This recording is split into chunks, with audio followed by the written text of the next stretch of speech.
Facts don't matter. One of the most consequential elections in history of the United States. Facts don't matter. Who wins the election? Trump or Biden? Facts don't matter. COVID. Facts don't matter. We live in a time where facts don't matter. And that matters. I'm Rob Nelson. It's Rob Nelson Live.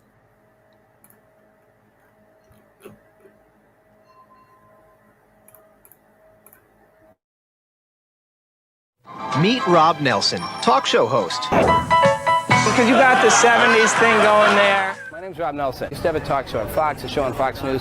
But news in America is so produced. I don't care if you think it's left, right, center, fake. You passed tougher legislation to deal with the paparazzi after what happened with you and your family. I think it's very important that we focus on rebuilding. Hey, everybody, I'm Rob Nelson. This is Rob Nelson Live. This is my post-election rant, although it's not really post-election, right? Because we're still in the election. This is like the election that won't ever end. This is like the year where things never end. I mean, the last 4 years since Trump became president has been the time in which things never end. I mean, think about it. It never ends, right? I mean, when Trump got elected, the battle to unelect Trump began, and it's never ended if you think about it. I mean, there was Russia, and Russia never ended. There was collusion, and collusion never ended. There was an impeachment, and it never ended. And you keep waking up, and each new day there'd be a new story, a new thing about Trump destroying the Constitution or the Republic or the end of America. We're going to have a nuclear war with Korea. It just never ended. It was like Groundhog Day. It's like Groundhog Day for 3.5 years. Then we got COVID. Started all over. I mean, if COVID wasn't COVID was Groundhog Day. I mean, COVID was Groundhog Day for like the entire world. I mean, people literally start to forget what day it was. You just wake up, it's another day of COVID. Good morning, another day of COVID. Yeah, like every pattern you had got thrown off. It was like nothing was what it was anymore, right? No routine. Yeah, go to get your coffee at Starbucks. No more.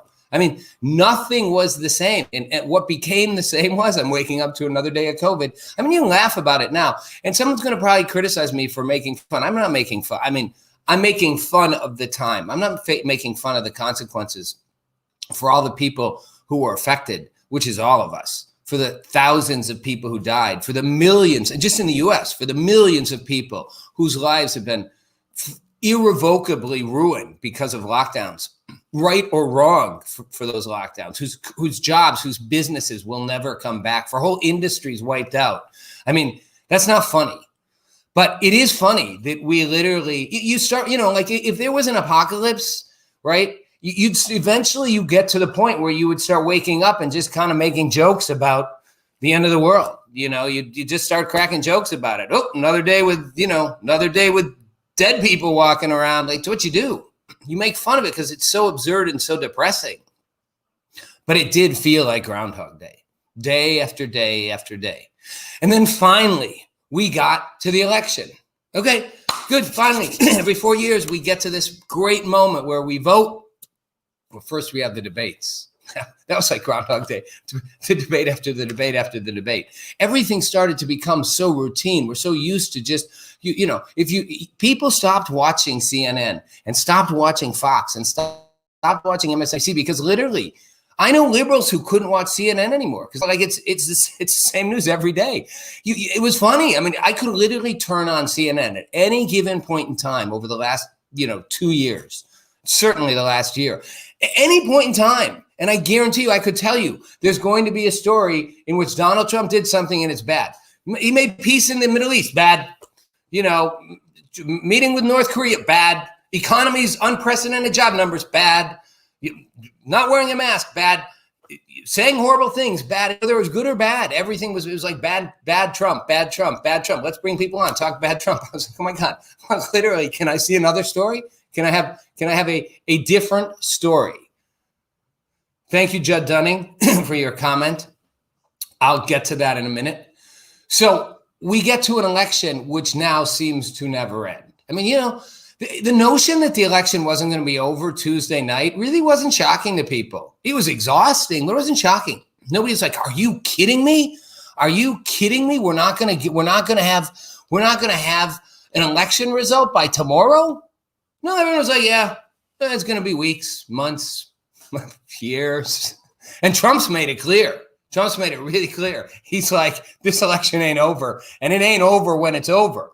You know that saying that Yogi Berra is saying, it ain't over till it's over, which, by the way, is one of the most obvious sayings there is, right? And the thing about the obvious, right? Yogi Berra was the master of the obvious. It was like, it ain't over till it's over. I mean, right? What does that mean? It means the obvious. It ain't over till it's over. Judd, let me see Judd's comment again. Can I have Judd back up there? Judd Dunning. Great.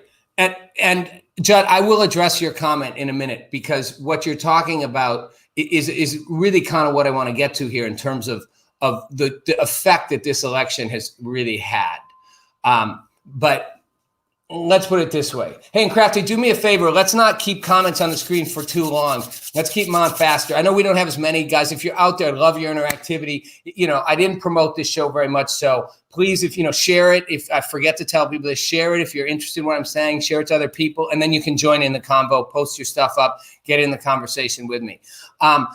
So here's the deal. Nobody was surprised that this thing went on, and it's still going on. But here's the real surprise. Doesn't matter who wins this election. It really doesn't matter. Oh, it matters. Don't get me wrong. It matters. But as I've said for the last 4 years, as I said when everyone crazy who hated Trump, you can elect somebody new in 4 years. And I'll say that to my friends on the right. Joe Biden will not destroy America as we know it. COVID didn't destroy America as we know it. It came close.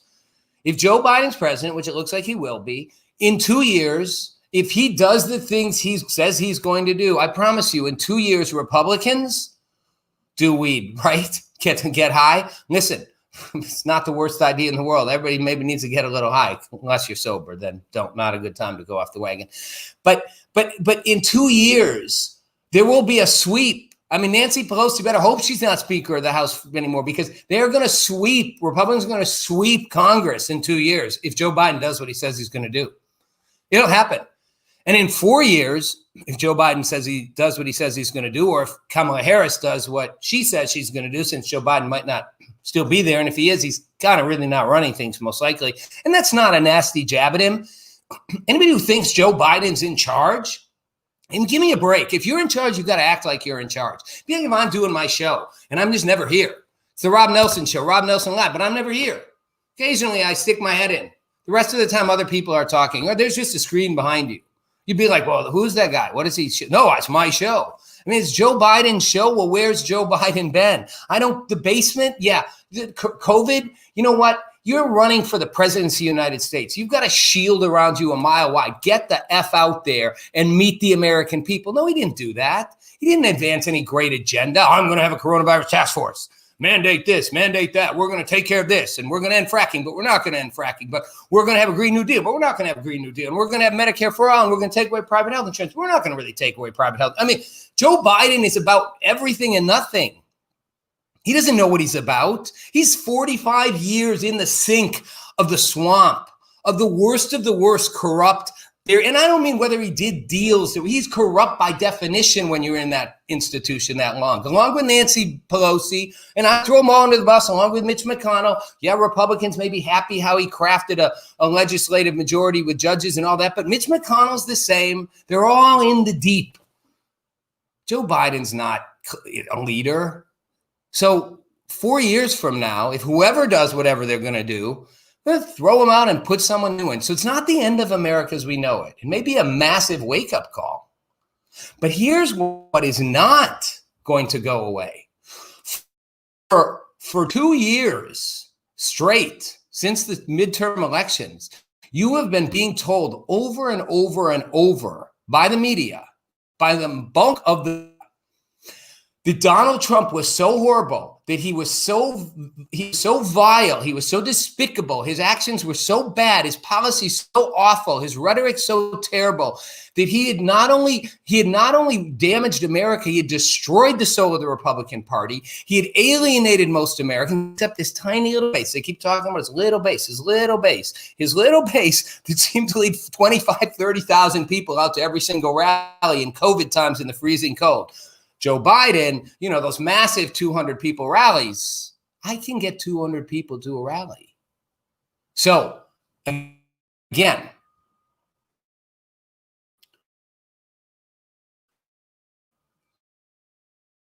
was going to not only lose the election in a landslide, but man, there was going to be a blue wave, meaning Democrats everywhere, not just in Congress. I mean, the House was going to go solid. Senate was going to go blue. State legislatures were going to go blue. I mean, it was going to be a massive shift.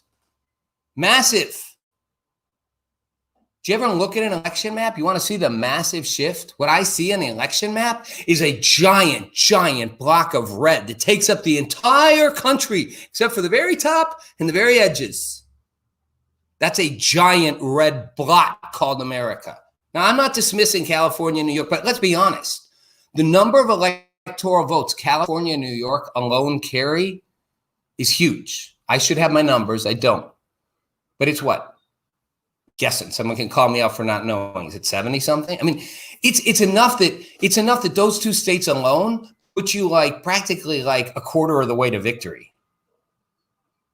Those two states. Now, granted, they're very populous states. I'm not dismissing their value, but they're hardcore blue states, and they're not states that tend to represent the bulk of the country. And when you look at California, because we have an electoral college, which I've said for a long time we shouldn't. I'm one of those guys who thinks we shouldn't. Let the popular vote be the popular vote.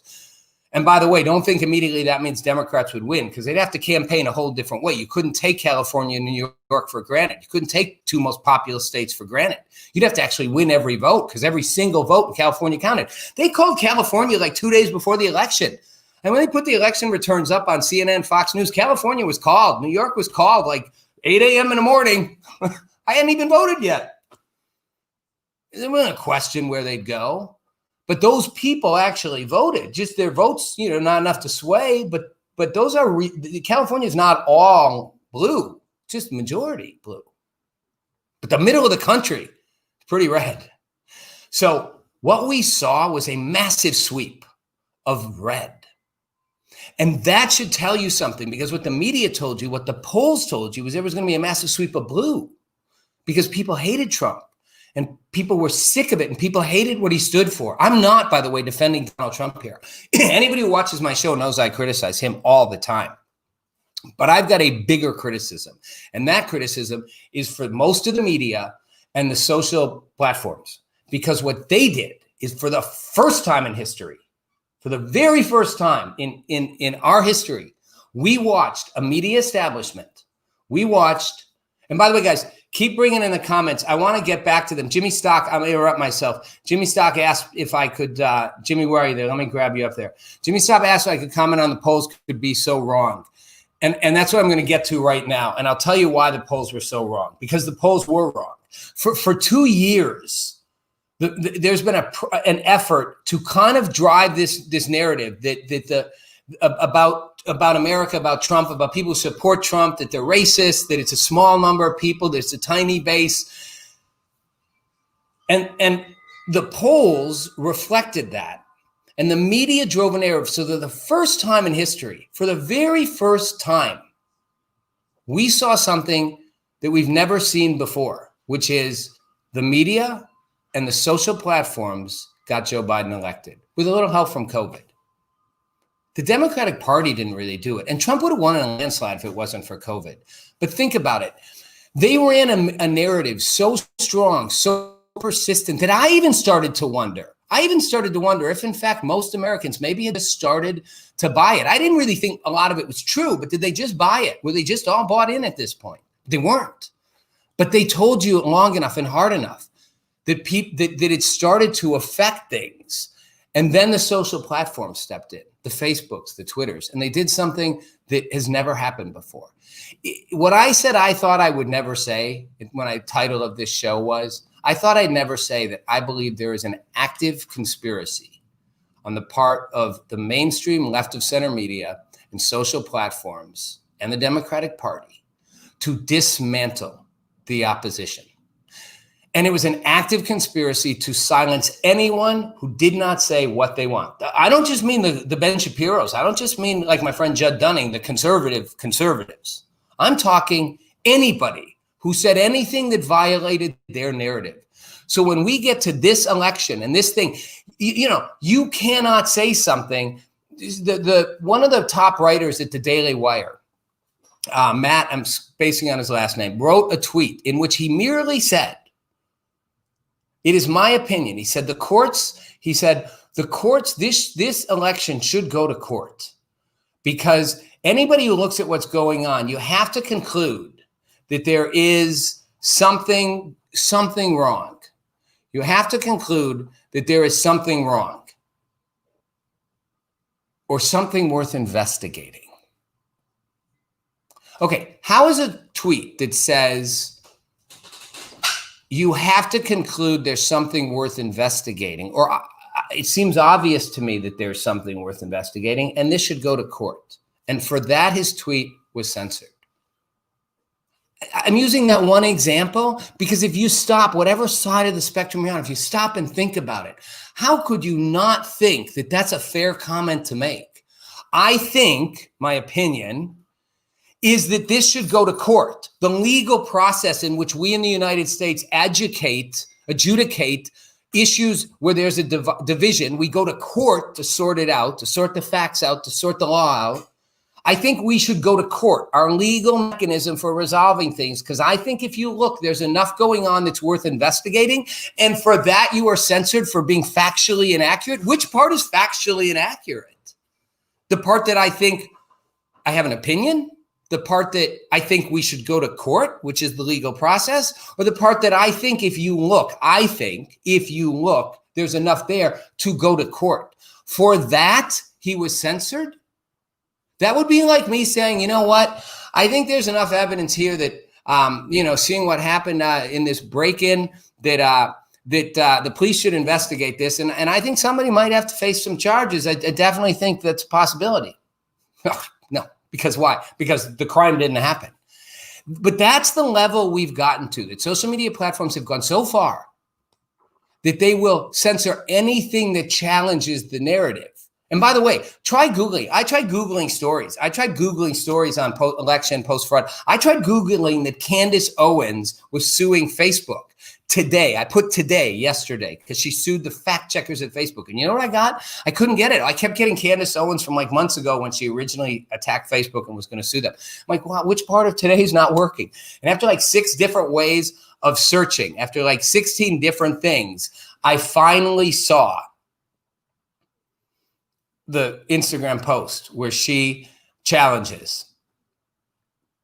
I finally saw it, where she says, I'm going to take on the fact checkers at Facebook. Wow. And I'm not unique.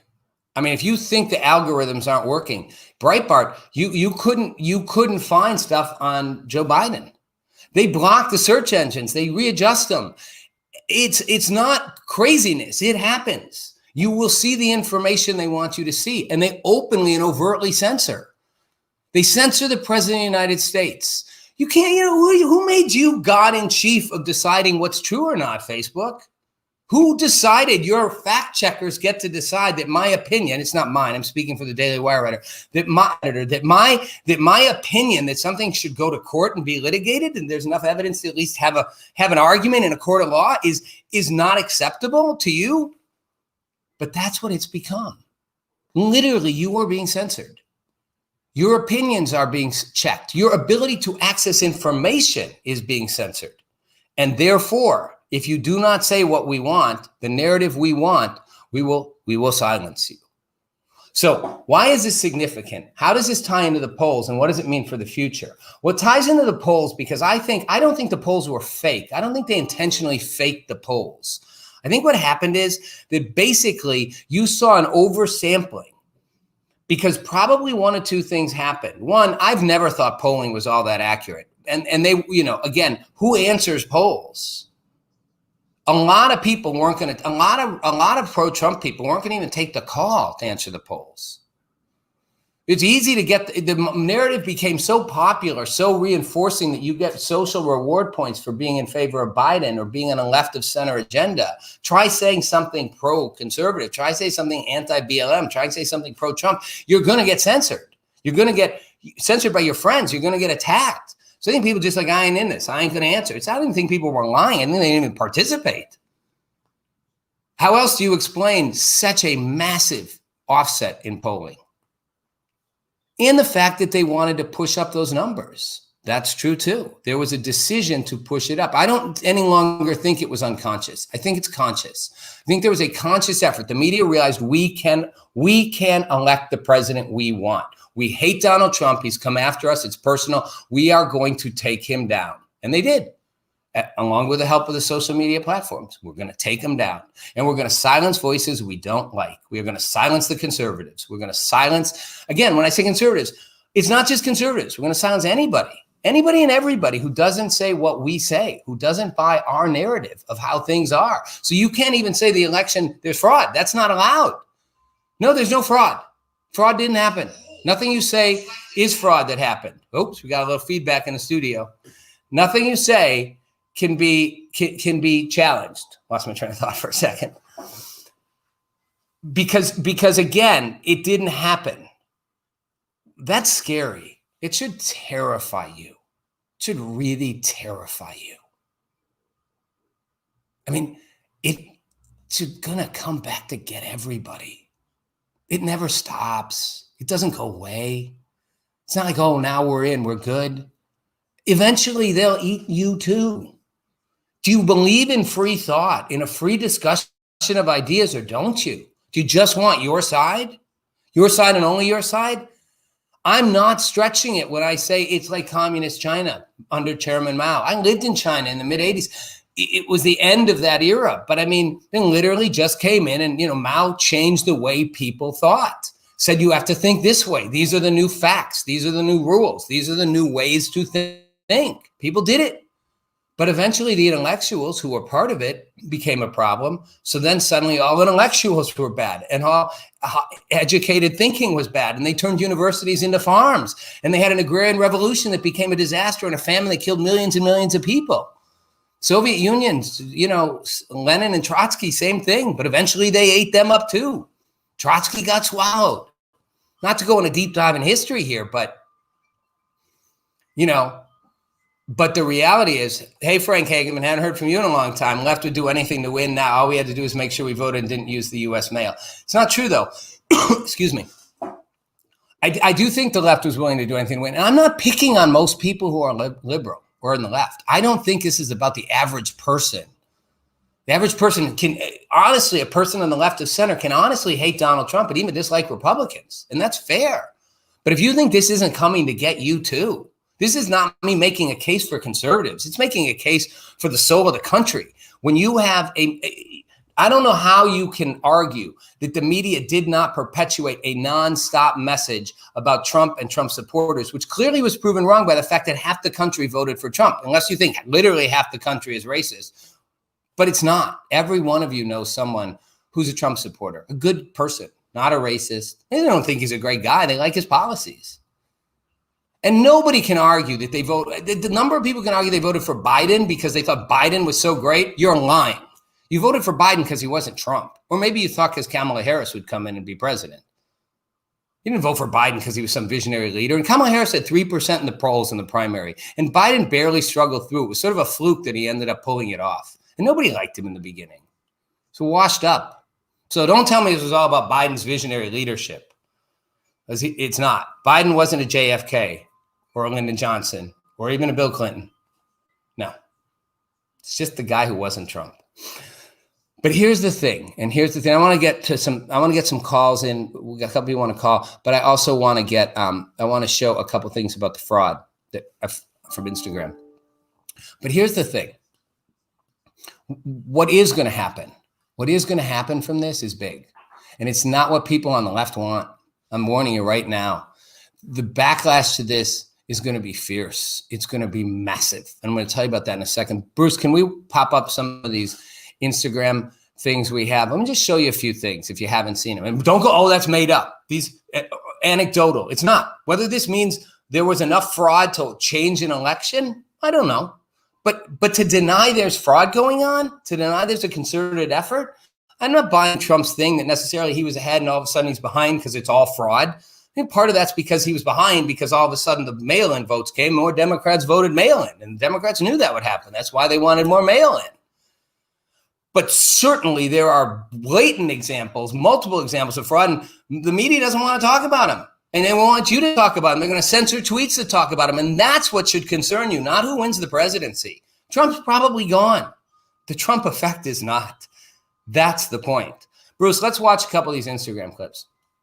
Hey, look at this piece of shit. Changing somebody's vote. I wonder what he's changing it to. And do you know what's going to happen to him? Nothing. And he's doing it right on a live feed. He probably doesn't even know, because he's a dumbass.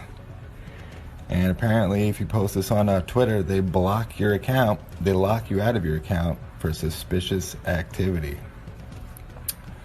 So yeah, nothing's going to happen to this guy.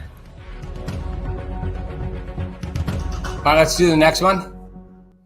What I do in picking up the ballots when he was with me, that's illegal. I could go to jail. I guess Trump was right.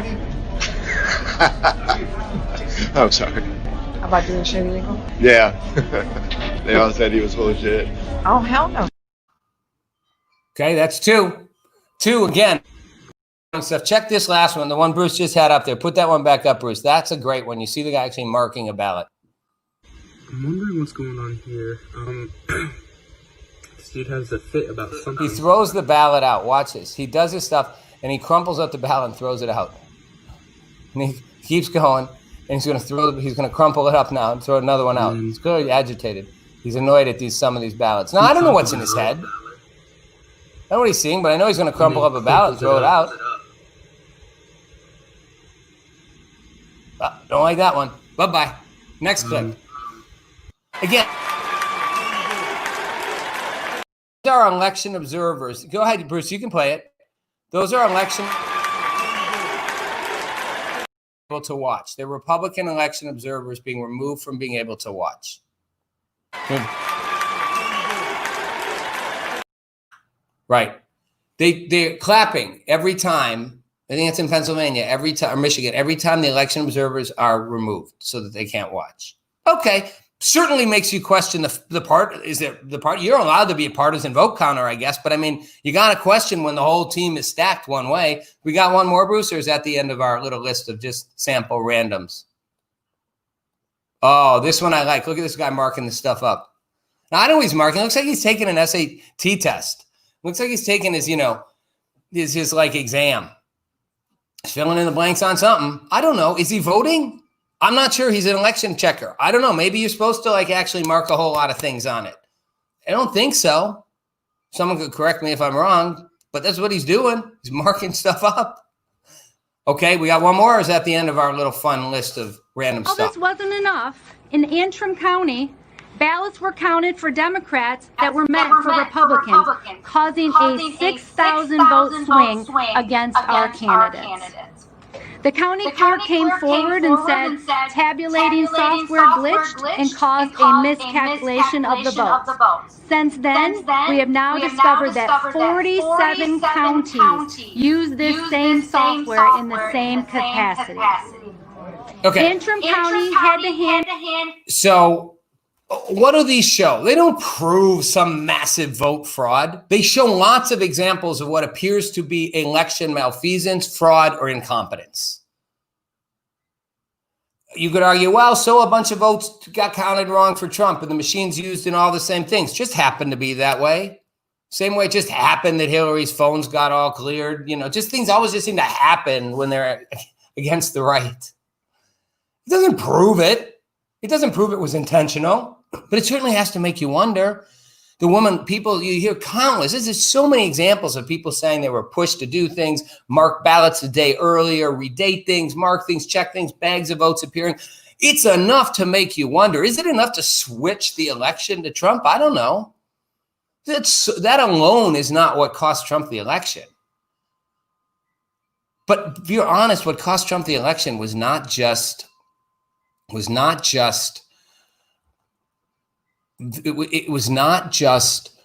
people not voting for him. It was a systematic effort to repress that vote, to turn it away, to stop it from happening. And the left said the right would use voter suppression. And in fact, I think the social media platforms and the media use voter suppression. And that voter suppression, or that repression of votes, affected the outcome. And really, to be honest, 4 years of beating on Trump, if Trump had won, I mean, the fact that he could beat 4 years of nonstop negative media coverage, never ending, a sham impeachment, a Russian collusion that never happened. And I said it at the beginning. I was like, they're never going to find collusion because they didn't collude. Do you think Trump's corrupt? I don't know. They're all corrupt, but he didn't collude with the Russians. He survived all of that. And COVID, the crashing of the economy, which, remember, suddenly, like, the great economy he had fell apart. Which wasn't his fault, but of course they say it's his fault. I mean, he was like a no-win situation, right? He was criticized for shutting the country down too late, letting people die, then criticized for shutting the country down and costing people jobs. It's like, you can't win. But at the end of the day, the fact that he almost still won says a lot about the support that was out there. And that support says a lot about the future of our country. And here's where I'm going with this, and then I'll take any calls we have.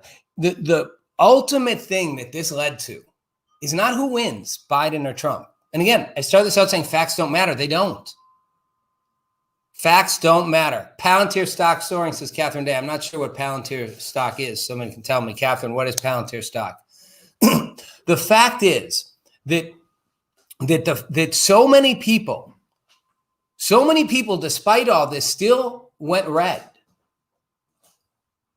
and feel, right or wrong, I think rightly, that their voices are being suppressed. So I want to leave out who wins. I want to leave out who gets elected here. And I want to focus on the suppression, the repression, the social media platforms. That's my big issue. Not whether Biden wins or Trump wins. We got 4 years. We can fix that. We can change that. Trump's probably done. That's fine. 4 years of Biden, or maybe 2 of him and 2 of Kamala Harris. But so many people feel and are aware that their voices are being censored when they try to speak a view not in the narrative that has been put out from the left of center, not in the narrative that Facebook and Twitter want, not in the narrative that MSNBC and CNBC or CNN want, not in the narrative that generally the left wants, not in the narrative that the Democratic Party wants. When you speak against it and you are silenced, that backlash is what people need to realize is not going away. If you think now people are mad, and you don't blame Trump, don't say, oh, Trump's making them mad by saying the election's not fake. Everyone knew Trump was going to say the election was not cool if he didn't win. That's a given. Joe Biden's going to say the same thing if he doesn't win. Trump's worse in that department. He always says it's wrong if he doesn't win. But regardless, that's not what's causing it. It's not that. Maybe he's feeding into it, but it's not that. It's visceral, everybody. People know they're being tampered down. I know so many people whose platforms are getting throttled. I know so many people. I got a comment. Guy Crummy envelope station was investigated by nothing wrong found. Fair enough, hot fire sauce. I am not saying those were anecdotal. And my point is not, I'm going to say it clearly. I don't know that there was enough fraud to elect Trump if it hadn't happened. That's not my point. My point is there's enough evidence there to investigate. And if you even question or try to question, the left of center media won't, and I'll comment, Catherine, in a second, won't let you even have the CNN won't even talk about election fraud. I mean, at least talk about it. There are 2 sides to the story, is all I'm saying. Both sides should get heard. We're only hearing one. And if you support the second, side of the story, the other side, you're going to get flattened, censored, throttled. That's not fake. That's real. I've seen it. I've experienced it. And I'm an independent. I really am. I'm not a big pro-Trump guy. I'm a real independent. I want to see people come together, find a common ground. But right now we are splitting. We are heading for a cultural, political, civil war like we've never seen. And it is because you are not allowed to have a view that is not in that mainstream narrative. And if you have that view, you will be censored. You will be shut down, and people will be encouraged to throttle you, in private, encourage you to throttle you on social media platforms, to shout you down. And that is going to create a backlash like we have never seen. If you think that the result of this is Biden wins and the country moves a little left, that's nothing. we're going to see is a major push, a major shove of millions of people who are so upset that they feel their voices are being silenced and censored, and they are going to start looking for ways to be heard. They are going to backlash against the fact that they feel they are not allowed to have an opinion. Right now, people have been scared. They're afraid to voice it. They're afraid to say it. You've heard the number of stories, anecdotal and non-anecdotal, people feeling, I don't want to say it. I want to get shut down. I don't want to lose my job. That pendulum's going to shift. And we're going to see this dividing line drawn. And it's going to get ugly for a while. And that makes me sad. But it also gives me hope because we will push back. And the idea, all I want is I want freedom of information. I want real free speech. I don't want Google and Facebook deciding every time they think something's not accurate that they're going to tell me. They're going to tell me an opinion's not accurate. They're going to tell me a fact's not. Let me decide. Let you decide. That's how I look at it. Bruce, we got any callers in there? Thanks, Hot Fire Sauce. Thanks, Catherine Day. Yeah, Peter Thiel's company. Okay, she was saying right. Same as right. Because the Chinese want Biden to win. And the Chinese, by the way, you all should worry about China because China wants to. I lived there. I told you in the 80s. China's got a long game. They're like, we'll just wait out those over crazy consumer Americans who are materialistic and short-sighted, and we'll become the most powerful economy in the world. And they will owe us. We'll own their debt. We'll own their markets. China's not out to be fair. Russia's not our threat. China is not an enemy, but it is an adversary like we've never seen. And they are going to and they want Biden to win because they think Biden will go easy on them. And right now, we've needed a tough China policy for decades and we haven't had it. But I digress. I think we had Crafty. You there with me, buddy? Yeah, I'm here. So I know Judd Dunning wanted to get a word in. I don't know if he's there or not. If he's there, we can put him up. Yep, he just jumped on. All right, I'm going to let my friend Judd weigh in for a minute because Judd is a conservative. I do a show with him called Talking Smack over Mac and Cheese on Sundays. He's the conservative. I'm the independent. Yeah, Catherine Day, that's why the Hunter leak actually matters. Look, I'll just address that real quickly. The Hunter Biden thing, it's offensive. I don't care what you think Hunter Biden did or didn't actually do. There is enough evidence that Hunter Biden did something that's worth looking at and worth at least having the media report. My issue is not that he did it. I don't know if he did it. I know his business partner came out with a bunch of phones with data and texts and said he did all kinds of things that weren't ethical. I know that clearly he had a relationship with Burisma, the company, the holding company that hired him to use his influence. And clearly that he gave influence and access to his father. I'm not saying Joe Biden was in the take on money. I don't know. But there was enough there to look at. And the FBI seized the phones and interviewed the guy. So the FBI took the allegations seriously. And the fact that the mainstream media decided that wasn't worth reporting and actually blocked the New York Post Twitter account, the oldest newspaper in America, ironically started by Alexander Hamilton. The left loves Alexander. But they blocked the New York Post Twitter feed for running the story. That should scare you. Whatever your party. And the Hunter Biden thing, I'm not saying he did it. I'm saying if Donald Trump Jr. had done any 1/10 of that, it would have been 24-hour nonstop news on CNN. It deserved to be looked at. It deserved to be reported. It deserved to be taken seriously, just as the voter fraud stuff does. And my issue is, again, when you're not allowed to even have an opinion, when you're not allowed to even question something, when that dialogue alone, when you are letting social media platforms literally censor whether you can have an opinion, literally fact check what they will decide is true, block the president of the United States, block the press secretary of the president of the United States, block the medical advisor to the president of the United States. COVID's real, but you're allowed to have a debate about who's affected most by it. You can argue old people and sick people are most affected, young people and kids are healthiest, and we can have a fair debate about that and decide how to go forward based on that. It's not all or nothing. Masks work.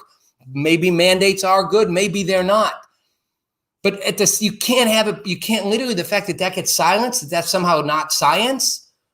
But yet you can have massive protests, like massive BLM protests, and that's not a super spreader event. But gathering 20 people in your house at Christmas is. I'm just saying we're allowed to have an honest debate about it. And the fact that that debate's been silenced should terrify every single one of you. Got it. Thank you, Catherine Day. Catherine's got the QT or the down low or whatever it's called on what's going on. Hunter Biden did stuff. Hunter Biden did some corrupt, shady stuff. Let's be honest. And it should have at least gotten looked at. The larger point is that we don't even look at it. Judd, join me for a minute, buddy. Good to see you. Hey, Robbie. How you doing? Hey, I'm just fired up. I'm fired up. Great show. I agree with Eric. You need to get back on Fox. But I just wanted to say one thing to your broadcast tonight. There's an assumption because the mainstream media is broadcasting that Joe's leading, and there's a lot of information going around. We're in the middle of litigation. So if you've ever been in a lawsuit, this could take months. This could take till January. I don't think we should make any assumptions. They just said they found 11,000 ballots where in Arizona where 15 where Joe was ahead by 11. So let me ask you something. Let me ask you something, Judd. Be honest with me. I know you're a Trumper to the end, and you're a dire conservative. And shout out to Judd's got a book out there, 13 and a half Reasons Not to Be a Liberal. Listen, I recommend people read Judd's book. Just even if you're on the liberal side, take a look at it. You know, when I wrote my last book, you know, Bill O'Reilly actually put me on, and he said half of my book he thought was BS and garbage because it truly wasn't independent. It was called 10 Common Sense Solutions for America's Biggest Problems. And it was, you know, some of them were liberal, some of them were conservative. And he said, you know, I don't agree with half what's in this book, but I really recommend people read it because there's a lot to think about.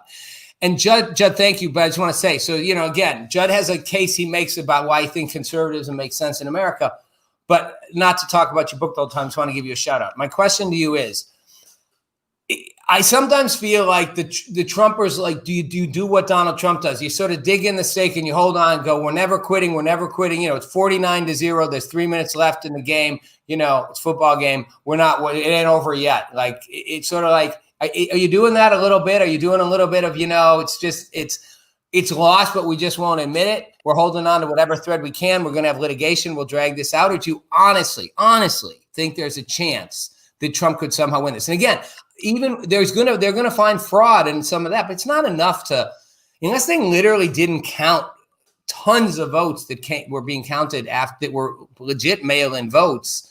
I don't see how he swings it. Hey, they're talking about the Dominion system that happens to be in place on a balloting level, the electronic system that is present in all the 6 major swing states are actually at risk right now. But what would you do with that, Jeff? 6 or 7 different claims of voting fraud. Right? Some of them are being thrown out.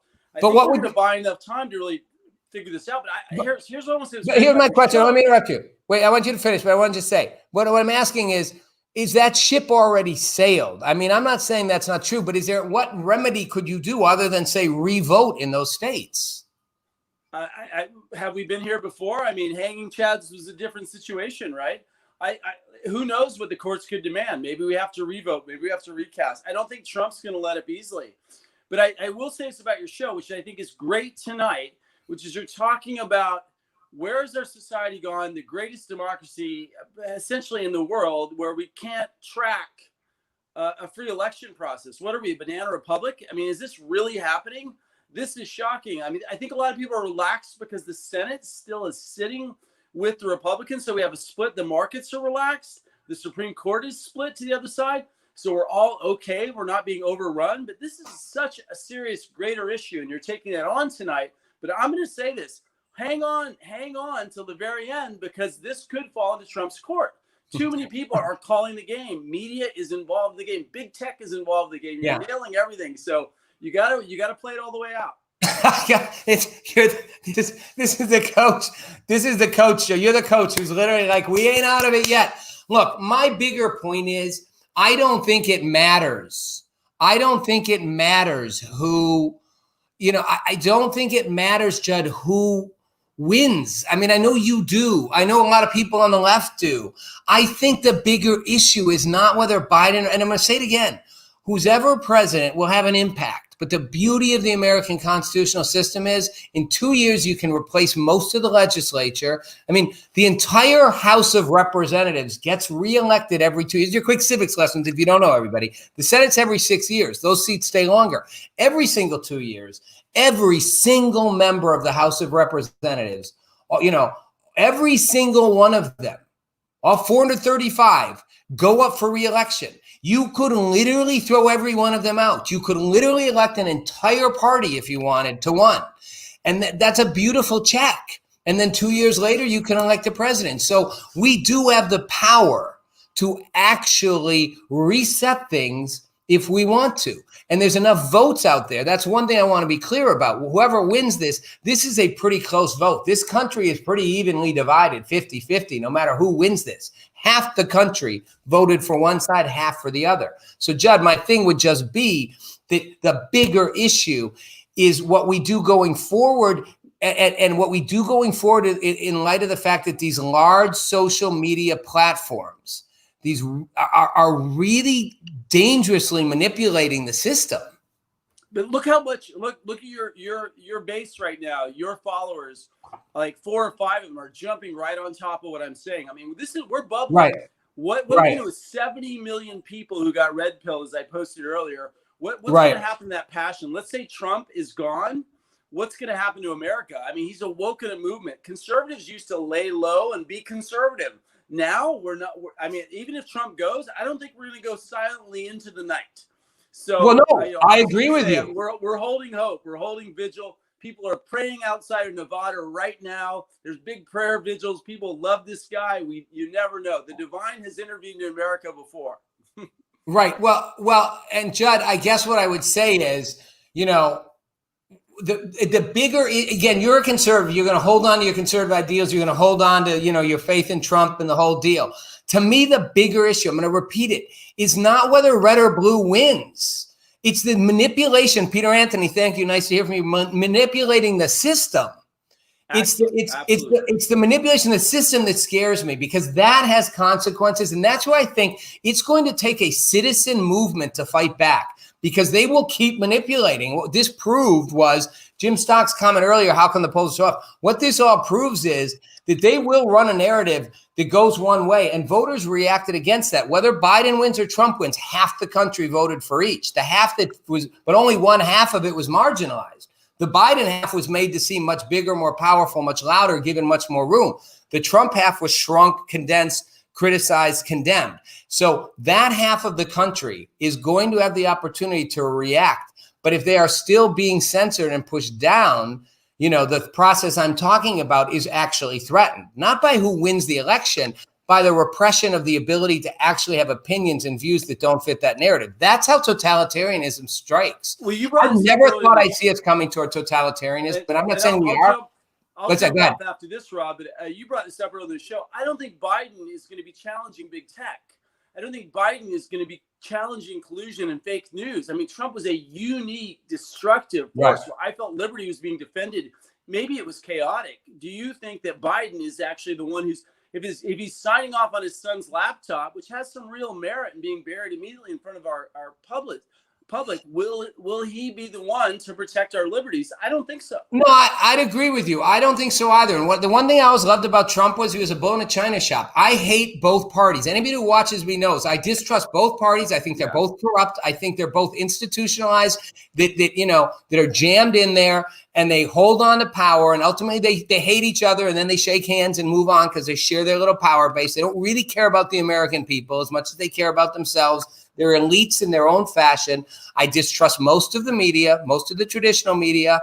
You know, I don't think Fox News has it all right or something. I was on Fox News. It's a very different network now. I think there are very few voices left. I wish the left of center media would honor the fact that they're opinion journalists the way Sean Hannity does. Don Lemon should stop pretending he's a journalist, pretend he's an opinion guy. I can at least trust that. The mistrust, duck. Reddit, yeah. I don't think so. With Trump gone, the country's not ducked. The country's going to be fine. I don't think so either. I think we'll carry passion forward. I think the movement's been awoken. But not if people sit down, and this is where both sides, I'm telling you, if you're on the left, don't assume just because your guy won, this is a good thing. The censorship, the platforms are literally throttling and censoring anybody who doesn't say what they want. I'll go back to the comment, the Daily Wire guy. He literally said, I think the election stuff should go to court. I think there's enough evidence to suggest at least investigating it. And for that, his tweet was censored for saying we should go to court to look at something. If you're going to start censoring at that level and you're giving these platforms that power, and the Republicans are all talk. Why the Senate hasn't come in hard on those guys makes me wonder what they're in bed with. Yeah, Mark Levin was just censored for retweeting part of the Constitution this evening. So, yeah, Rob, I'm going to be on a show with you Sunday. I don't want to take up your whole show. All right, Judd, good to see you.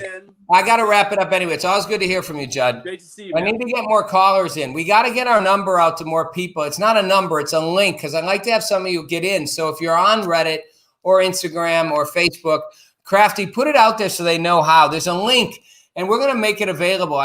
We can put it up, but we got to post it somewhere, I guess, so everyone can see it. See you, Judd. We got to post it somewhere so everybody can kind of be able to get in, because we'd love to have some of these comments. You could actually get on, you link in and you jump on your phone and connect with me. So can we put how do we do it, Bruce? Where can we put it so people can see it? Not just on the screen. I mean, where can we put it, like, if people could come find it? Can we post it somewhere on Reddit? Yeah, I have it up on the screen. I'll put it on Reddit in the comments too. All right, I'm not seeing it on screen, but it's on the very bottom on the ticker tape. Let's make it big. Let's make it big. Can we make it big? Join RobNelsonLive.com/now. Join RobNelsonLive/now. I don't know, Reddit told me what censorship. I don't know if you're saying you don't believe there's any censorship, but if you think there's no censorship, seriously, look again. I mean, ask around you. Ask people. Don't assume just because someone's conservative, they're making it up. I have seen I've seen people's information throttled down.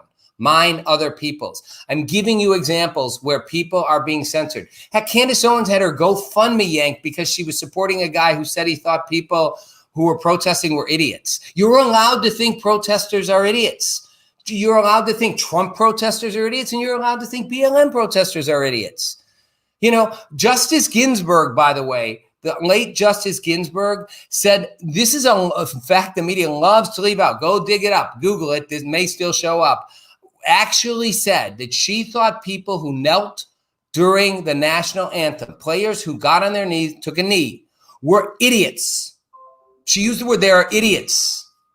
So your venerable, great liberal left justice called people taking the idiots, and the media likes to leave that alone. You're allowed opinions, and they are being censored. They are being censored. Catherine Day thinks we're screwed if Biden wins. I disagree, you guys. We're screwed for a little while, and we will recorrect. I said it when people were in tears around me when Trump won 4 years ago. I was like, guys, if you hate it, just 2 years elect different people to Congress, 4 years elect a different person president. Our Constitution is going to hold up fine as long as we do not allow for a continued censorship of our views and our ideas. That's the threat. The media is going to do what they're going to do. I can't force them to be accountable. We need more media on the right to try to be louder. But, Fox News has the biggest cable news audience out there. It's the social platforms and their repetitive and ongoing decision that they are allowed to control the narrative of what they think is fact, not fact, have fact checkers. Good for Candace Owens for suing the fact checkers, that they can have fact checkers, independent third-party fact checkers come in and decide what is true or not true, even if it's your opinion. And that they will throttle and censor what they don't like. Hunter Biden's story is a great example. Whether or not you think Hunter Biden did something wrong or did not, there clearly was enough evidence to suggest it deserves coverage. His business partner, imagine Donald Trump's business partner coming out and saying something and having phones, or Don Jr.'s business partner coming out and having phones with data. You think they wouldn't cover it as a news story? Even if it wasn't true, they'd cover it because they should. But the New York Post Twitter account was blocked for weeks because they wouldn't take down the post that had it on. And they weren't even saying it wasn't true. They said the way he got it, the way the information was obtained wasn't ethical. Since when is that the standard? Every major breaking whistleblower story was obtained unethically. The Pentagon Papers, I keep telling people, the Supreme Court ruled on it against Nixon.